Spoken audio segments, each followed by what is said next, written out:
Aloha everyone! Today I'm going to show you how to make a wicking container. In my previous videos I've shown briefly how to make a wicking container, and this time I'll do it more in detail using existing materials again, which is just great. You know, recycle things instead of throwing in the garbage. So here I have are these yogurt cups. There's 8 of them that will fit in the bottom of this container. These are Trader Joe yogurt cups, which I just ripped off their labels. You really don't have to, but in this case I did. And I found these buckets over in Safeway at the dump. So, doesn't have any holes in it, which is great because it'll help to retain the water for your plant. This is going to be your wicking container. The only thing is, we are going to put a hole a little less than the height of the yogurt cup that's going to be sitting here at the bottom. Okay, just like that.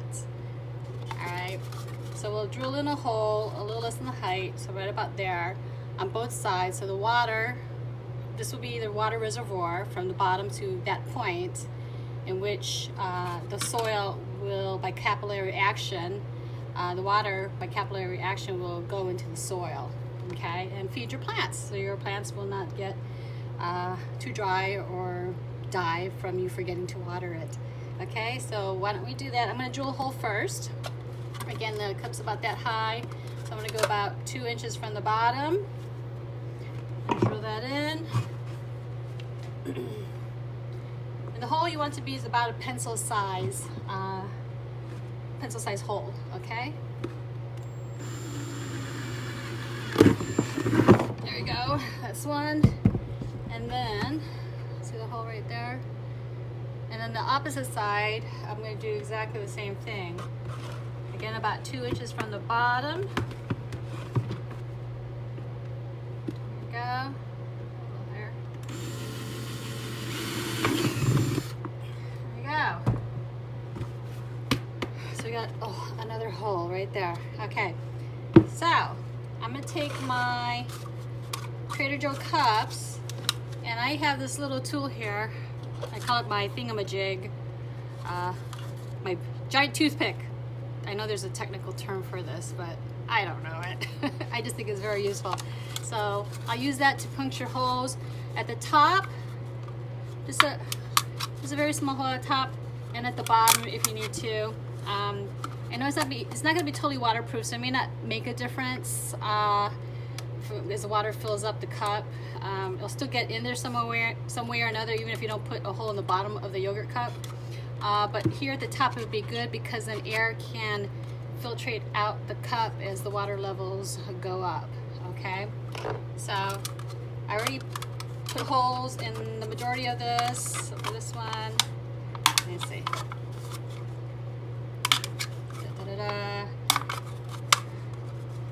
Alright, and I think the rest have them. Oh, not this one. So I'm just puncturing them really quick.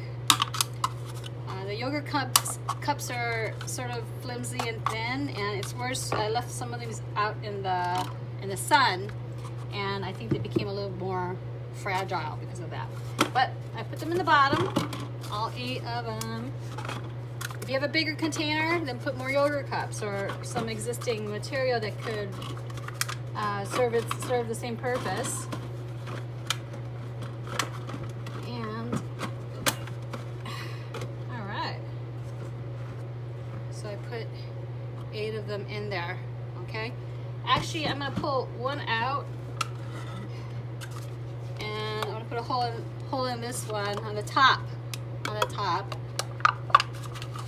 See if I don't stab myself. Ooh, that was close. And I need a pair of scissors. Where's my scissors? Because the other thing I need too is this tube. I cut a PVC tube, about an inch wide, and I cut it at an angle, so when you put it in the pot, the water will come through and come out more easily because it's at an angle. Okay. So I'm gonna take this PVC and put it through a hole that I make through here, through the yogurt cup in the top. I'm gonna cut it out a little bit bigger. It doesn't have to be perfect, because you want the water to shoot all the way from the top of the pot into straight down to the bottom of the container. Okay, so there's my hole, and my tube goes right into it, and this goes right into the bucket. Okay.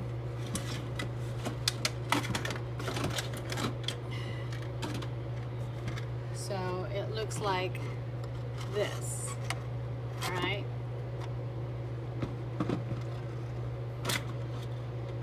And having done that, the last step, well actually the second to the last step, is I'm going to put soil into my pot.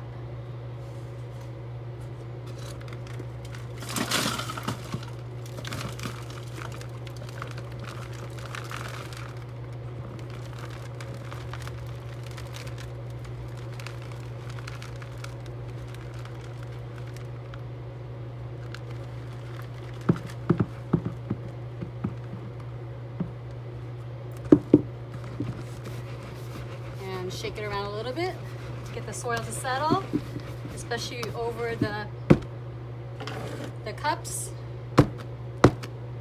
And I like to hit it down, strike it down like this, so the soil settles and the soil fills in between the cups also. And then the last step is to, you either have a water hose that can fit in here, but in my case I don't have one that can reach, so I use a funnel, and I put the funnel in here, and then I put water. Oh, I got lime water here, just as an example, okay? It's so hot.